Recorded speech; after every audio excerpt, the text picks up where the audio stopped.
I got 2006 Chevy Colorado, just got dropped off last night. Check engine light came on, I don't know how long ago. It's probably been a few weeks. The guy went to AutoZone, so he got in the zone, guys. And what does AutoZone tell him? Oh, you just need this one part right here. A purge valve. It's got an evap leak, so yeah, it needs a purge valve, right? That's what it always needs. So anyway, he drops the car off and he's like, here's the part that they said I need. So I'm looking at it and I'm like, didn't I put a purge valve on this car about a year ago? So I went in the house, checked my records, and sure enough, I put a AutoZone purge valve on this car about almost exactly 1 year ago. Now, I'm not saying the part that's on there has failed. All I'm saying is I've already done it before. So yeah, so that's what kind of led me down this path of, you know what, let's check something else first. Something real simple. And here's what I find. You see the gasket completely torn. That's definitely a evap leak. So I am not slapping a purge valve on this car until that gets fixed. So we're gonna need a new fuel filler cap. And yeah, I'm not gonna throw that on there, but yeah, hey, AutoZone said that's what it needs, right? Ah, damn you, AutoZone. Anyway, and then he told me, hey, can you look at the lower control arms? Because I think something's wrong with the front suspension. Front left side, everything's fine. I don't feel anything loose or anything like that.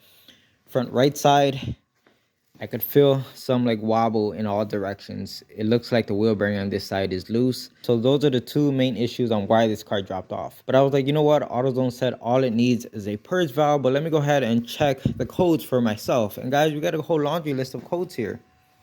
I don't understand this. AutoZone, like, why don't you give the customer the full report? I don't know. But anyway, we got P0014 and a 17. Exhaust camshaft position system performance and exhaust camshaft position correlation. And then we got mass airflow performance and map sensor performance. And oh, as well as misfires. And no one mentioned this to me. The only reason I knew there was misfires is because at one point it's very intermittent and it's like a tiny little fish bite. I felt something. So I pulled up the misfire data on the scanner, and sure enough, mainly cylinder 2 has a misfire. And then once in a while, you'll see it on cylinder 3. But look, if we have codes for our camshaft position and crankshaft position correlation, I would think that the mass airflow and the map codes and even the misfires are all side effects. I would chase down this problem with the exhaust camshaft first, right? If you were to see these codes and start throwing parts at this, oh, it needs spark plugs, change the ignition coils, blah, blah, blah, you're going to be chasing your tail. You're not going to fix these misfires because the misfire isn't the real problem here. And also considering the spark plugs on this car are only 1 year old, because I checked my records, like I told you guys. And when I put that purge valve on this engine, I also changed the spark plugs because they've never it looked like they've never been changed before. So you know, these spark plugs are relatively new, so I knew there was no issue with them. So yeah, you could really chase your tail with that. The real problem here is whatever's causing this P014 and P0017 code. With the camshaft solenoids, the first thing I like to go for is oil, because all this stuff needs oil pressure. Here goes the dipstick right here, guys. I must have put this dipstick inside that tube a good 7 times, and we're not picking up any oil on this dipstick. What are the chances, guys? Look, another car here with no oil in the engine. You would think it's very few and far between, right? No, here goes another one. It's crazy. It absolutely blows my mind. So my next step was, okay, this guy is driving around with little to no oil in this engine. So the fact that we have a code for the camshaft position system performance, the next thing I wanted to do was check out the solenoid, which sits right here on the side of the cylinder head. I went ahead and pulled it out. And as soon as I pulled it out, I'm not seeing good signs here. Now, to be honest, it's not really bad like that last car that we just had here that was driving around with no oil, because I'm not seeing any metal shavings on here. So that's a good sign. But this solenoid is toast. You could see these black pieces of plastic. They were inside of here.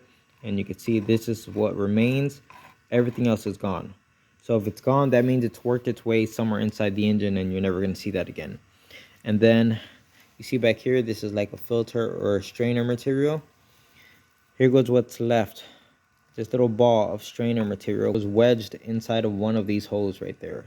So you could see how if a little ball like that gets wedged inside the hole, and that solenoid can't do what it needs to do because it's being restricted, it can't open or close how it's supposed to, you could see how it's going to set a code like that.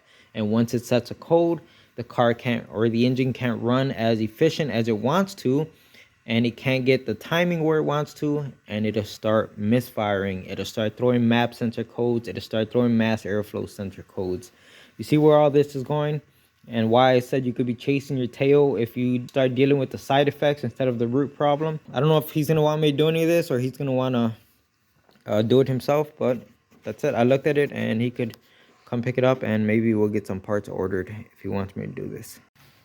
Oh, and one more thing. I don't know, over a year ago, the owner was in a car accident. Someone hit him on the side right here. You could see, maybe you can't see, but all this is pushed in. All of this was damaged. I believe it broke the leaf springs. He had to replace that himself. You can see the damage right here in the tail light. And I remember one day I stopped by his house, and he was outside in front of his house replacing the leaf springs. Anyway, I took the truck out for a test drive, and I hear a bunch of rattling coming from this side of the car, the rear left side. I don't know what happened to the original bolt, but when you start to see stuff like this, it's like, right? Anyway, so while I'm driving, I hear metal like rattling around and bumping and hitting stuff. So you see this cable? That's exactly what I'm hearing while I'm driving. And look, there is a stud with a nut on it. Where do you think it goes?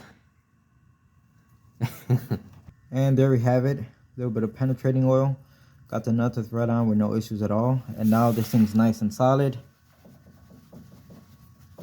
No more bouncing around. We're not going to have that metal sound. Looks pretty good. That was a pretty easy fix. No regrets. So it's a few days later, and I got the green light from the owner to replace the gas cap, replace the solenoid, as well as the front right wheel bearing. So let's go ahead and get this knocked out. And guys, I'm really excited about this. It's something so stupid, but I got a new holder for my phone, and a lot of times I don't feel like, I don't know what to call it, like bring you guys along for repairs, because I never really had a good way of holding my phone. I've always used those cheap like plastic holders that you get on eBay or Amazon, and they keep snapping left and right. I remember we bought like a 6-pack at one point, and like every other day one of them would just break. So I just kind of bit the bullet, and I bought a nice fancy one. This one is all made out of pure aluminum, so no plastic crap on it. It is expensive. It was about $45. This thing is absolutely solid, and I could put my phone in any direction that I want, and we are not going to have this break on us no more. What that means for you guys is I could bring you along a lot more often. All right guys, so let's start off by getting the wheel off, obviously. Oh, we already got pieces breaking off. That's old brittle plastic for you. These look like they might be 19s. Now this model is the 4x4, so it has the axle. It would have been sweet if it didn't have the axle in the front. That way we could just turn the wheel and zip out the bolt from the back, but that's not the case. Don't know if I mentioned this, but I do have a jack stand underneath this side of the car to support it. I'm not relying on a floor jack. So this model looks like it does have one of those captive rotors, which kind of sucks, but what are you gonna do? Right now would have been an ideal time to change the actual brakes, but it's not here for that. Brake pads look like they have plenty of life left on them. I'm not gonna worry about it. So this is going to be a 35 mil, and it only took 3 attempts to find the correct socket, so that's not too bad, right? Before I start zipping off the caliper bracket, I want to see if the axle shaft is free. So far that's not moving by hand. Let me get a punch and a hammer. If that doesn't work, then we'll go over to the air hammer.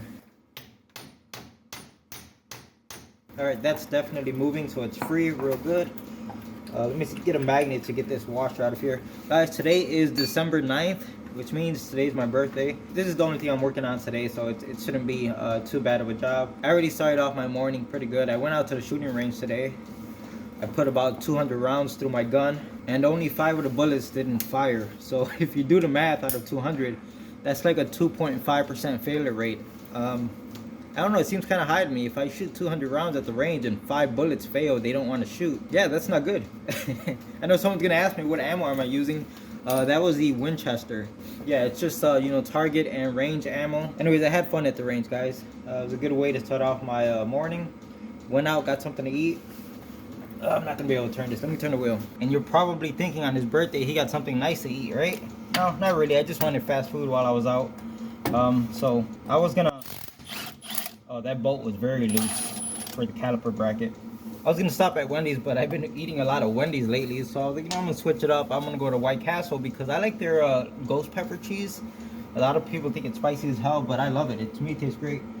Unfortunately, you know, always set up for disappointment. You go there and, oh no, we don't serve that anymore. So I had to settle for their new like 1921 slider combo, which is expensive for two tiny little burgers. And I was very disappointed. Kind of tasted like crap. Not like crap, but it's as good as White Castle can taste, right? But definitely not worth the money, and I wouldn't try it again. So kind of disappointment as far as my lunch goes. But let's go ahead and get this off. Now I did compress the piston on the caliper a little bit just so we could slide this whole thing off as one piece. And the back of this rotor looks pretty rough, guys. I mean, it's not metal on metal. You can see there's plenty of brake pad here, but I could tell this rotor has been on here for a while. So let's go ahead and hang this up. Let's see if that'll hang right there. Yep, right off the level control arm. I'm trying to get you guys a good shot of this. I'm gonna be using a 15 mil because that's what these bolts are back here. At least they seem like it because of the rust. And I'm gonna be using a ball. I don't know what to call them. I forget the name, guys. I'm just brain dead right now. What's the name? Ballpoint swivel extension, something along those lines. I'm sure someone's gonna correct me, guys. Trust me, I do know the name of this. I just can't think of it right now. But the thing is, I don't like using my impact gun on these because, you know, obviously the weak spot is right here, and I really don't want to break my tools. But let's see how tight these bolts are. Maybe they come off easy, and there's no chance of breaking my tool.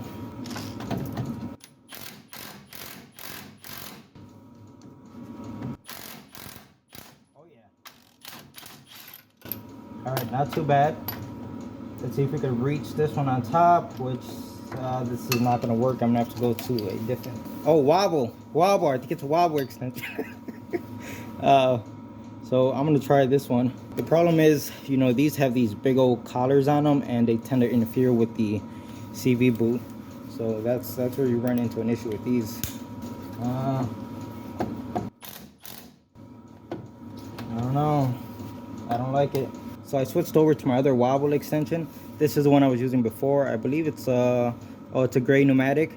The problem with this is, like I just told you, this big old collar it has. Well, this one right here is a snap-on one, and it doesn't have a collar, so it has a little bit more clearance. Not much, but when you're working on cars, sometimes that not much actually is what makes a difference. So let's go ahead and get this out here.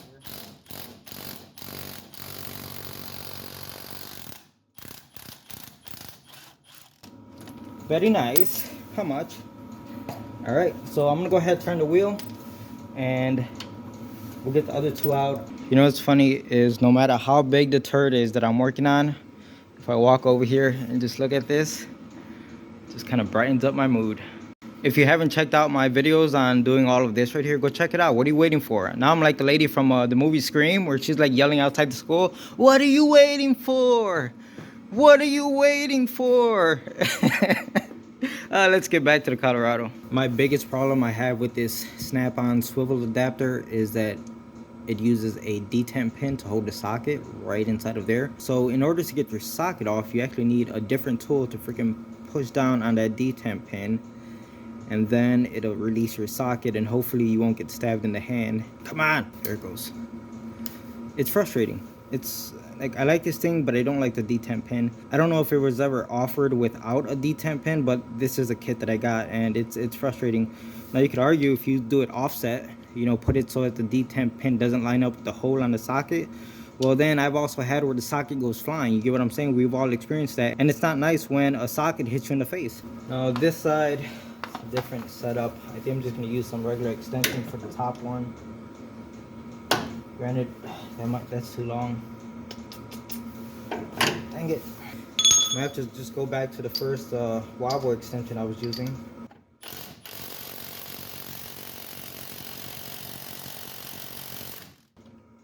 Dang it. Come on. These extensions really kill your power.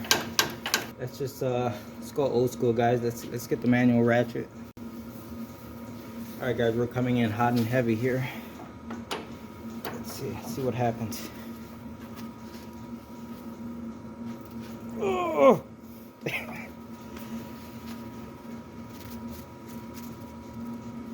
Oh, man, that was pretty tight. Way tighter than the other side.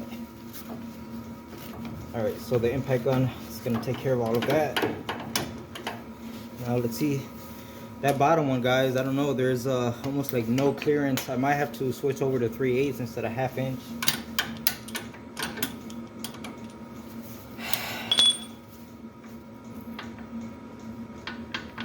Yeah, I can't even seem to get my socket on the bolt. Let's try 3/8. Now I got a 15 mil 3/8 drive with a similar length extension, and at the end right here I'm just using a 3/8 to 1/2 inch adapter because these seem to be pretty tight, so I want to be able to use my same 1/2 inch ratchet, and hopefully it's not that tight so I don't break anything.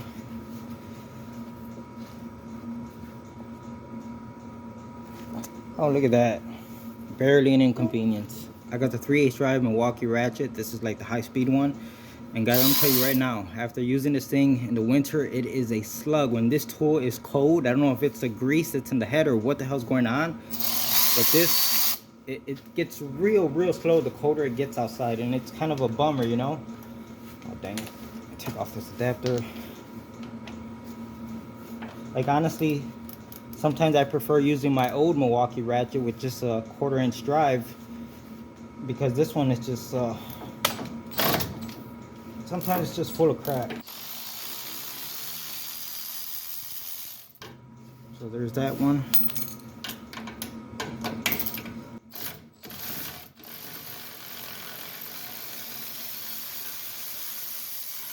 And there goes the bottom one.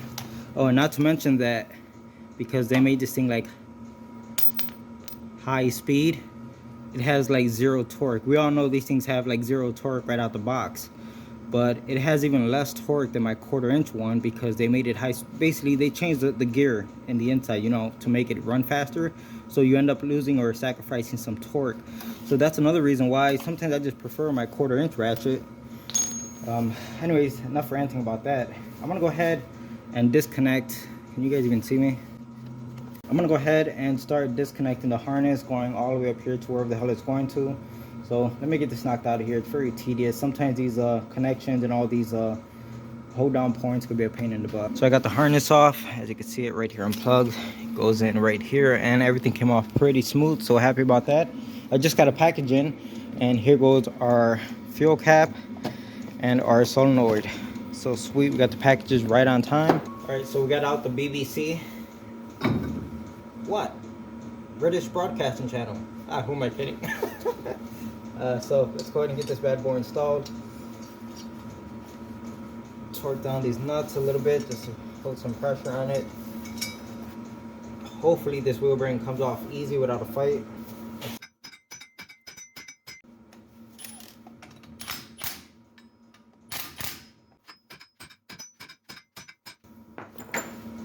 Yep, it's coming out. I would like to try to hit it sideways like this, because what's happening is the top is tilting out but the bottom is still stuck in. So maybe we could try to hit it sideways. I've never tried this. Oh, it's definitely working. This wheel bearing is about to fall out. Let me go ahead and tap in the CV shaft.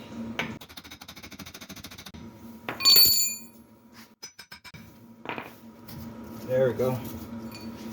Tap in the CV shaft one more time.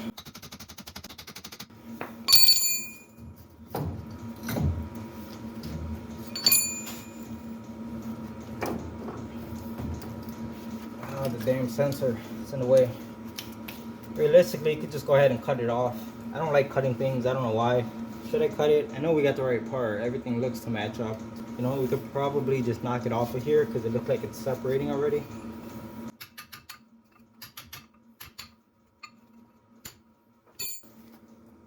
There you go. Ugh. Did I ever show you guys my new Knipex side cutters? They're pretty sweet. Oh no, oh no. Oh, come on. Why would you do that? Now we've got to separate the rotor from the wheel bearing, which all of these appear to be 17 mils.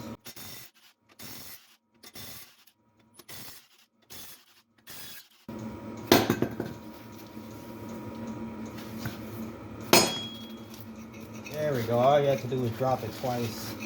Drop it like it's hot. Drop it like it's hot. Boom. There goes the wheel bearing.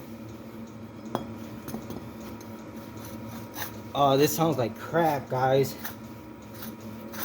It just sounds like super dry. You know what's funny is that when I was test driving the car, granted I didn't get on the expressway or anything, I didn't hear a wheel bearing noise. The only reason why I determined the wheel bearing was bad is because of the play in the wheel.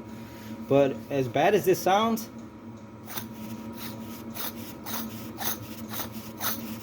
I was not hearing any of that while I was test driving.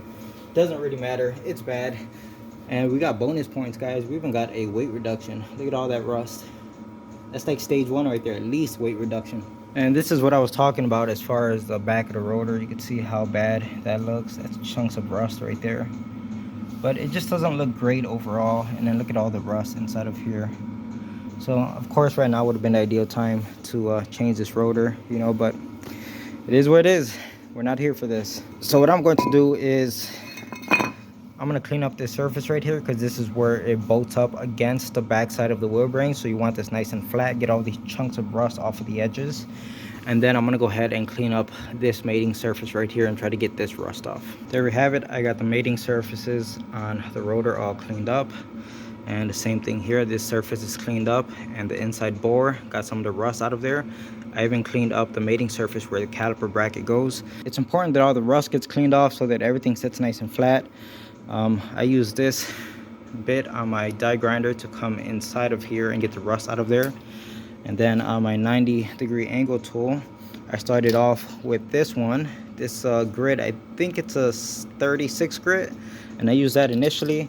And then I came in with this one, which is kind of like a Scotch-Brite pad. Clean everything up, and then I hit everything with brake parts cleaner, of course, to clean it off. And the final step is to spray everything I just worked on with the CRC to pretty much stop the rust from coming back, or at least slow it down. So go ahead and spray all this stuff.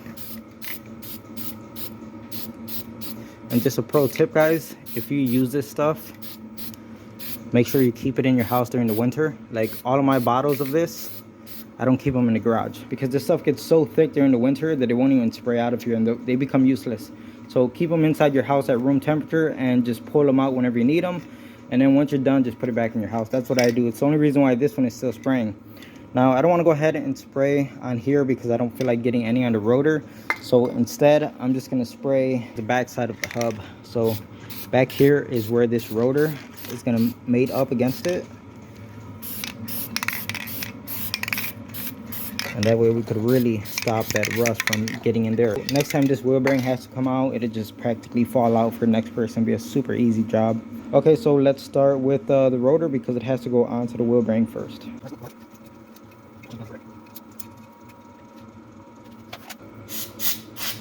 One thing you gotta be careful with is with all this rust on the rotor, that it doesn't get trapped between the mating surfaces of the rotor and the wheel bearing. So I just had a big chunk of rust fall off and land right where I need the rotor to go, so that's not good. You gotta keep an eye on that. As you can see, the rotor is mated up against the hub of the wheel bearing. All of the bolts got blue thread locker, and I just snugged them down right now. They're not torqued just yet because I want to do all of that once this part is on the car. As you can see, I put a piece of bag over the rotor itself to try to protect it. I'm gonna go ahead and spray this center hub with CRC. Transfer a bag over, and I'm still gonna have to clean this rotor either way, but I'm trying to minimize how much overspray I get on there. All right, that's good enough. As you can see, I got the wheel bearing in place, as well as the harness. Everything is ran how it's supposed to be, and it's all plugged in. I didn't record it because, guys, it was a nightmare. It was just getting me frustrated. So it's all done. As far as the 4 bolts in the back, all of this stuff got blue thread locker, and I torqued down whichever bolts I could reach. The ones that I couldn't get a torque wrench on, just you know, tried to get them to the right amount of torque just by feel. It's the best you're gonna do. So we'll just grab our caliper here. It should slide on since we kind of compressed the piston just a little bit. There we go, like a glove. There we have it, guys. We're pretty much done here. You're probably saying to yourself, hey man, you're a great mechanic. First of all, how dare you assume my gender? No, I'm just kidding. Let's not get into all that crap, right?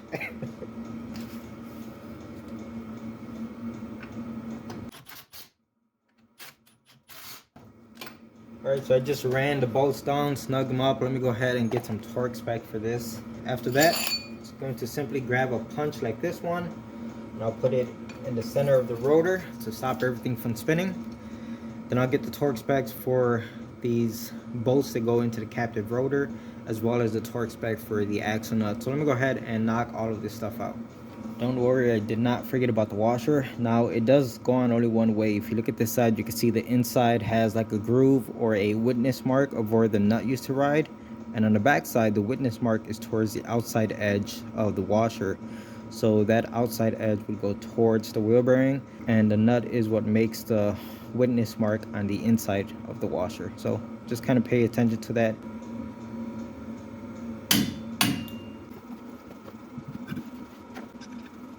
And I almost forgot to show you guys the finished product.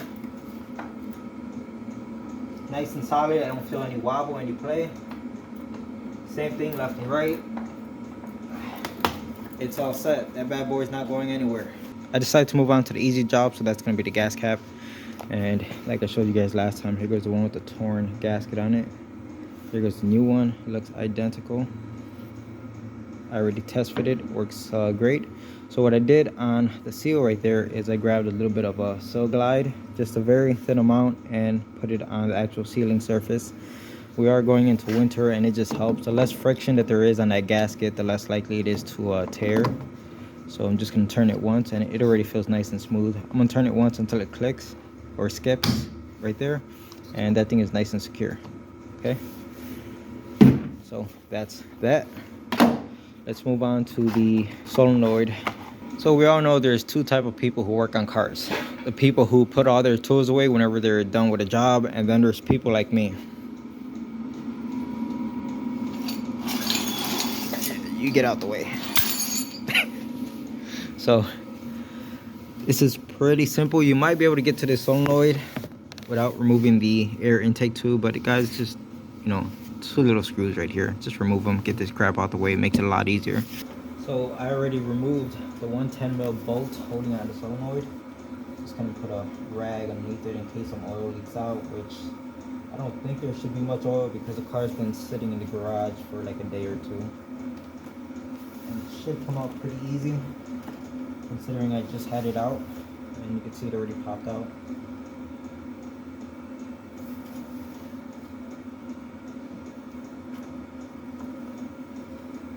A little bit of oil coming out, but not much. Nothing major. There we have it. And you can see the design has changed. They have like a retainer clip holding on each of the strainers or the screens, whatever you want to call them. Whereas the original uses this like plastic right here, which we already saw it disintegrate and it falls apart, and it's what causes these type of problems. So if you ask me, this is a way better design right here.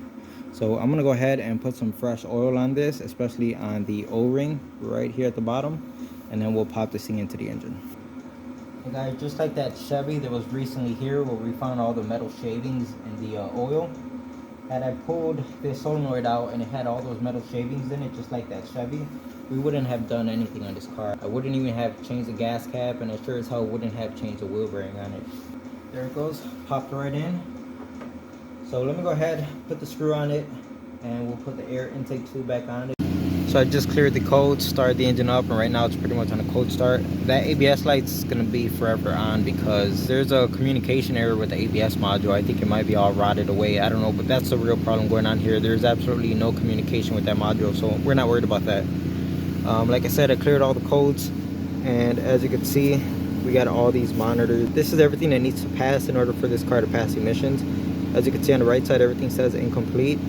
So hopefully the evap system monitor can run a test and we don't get a code for it, and hopefully this guy will pass. I'll take it out for a test drive and keep you guys updated. So I decided to do a system purge and seal. What's interesting is right at the bottom, look at this, evap test result passed. I opened up the purge valve while the vent was closed. I pulled the vacuum on the tank and I watched for any type of decay. nothing at all. It didn't decay. It stood right at, you know, the same exact pressures once the system was completely sealed. And this test results has passed. So guys, I'm not gonna lose sleep over this. Just give it back to the owner, and that's it. Hopefully he passes emissions. If he does, I don't know, pin a comment and maybe even put it in the description for anyone who's interested. But that's gonna be it for this car, guys. So like always, thanks for watching.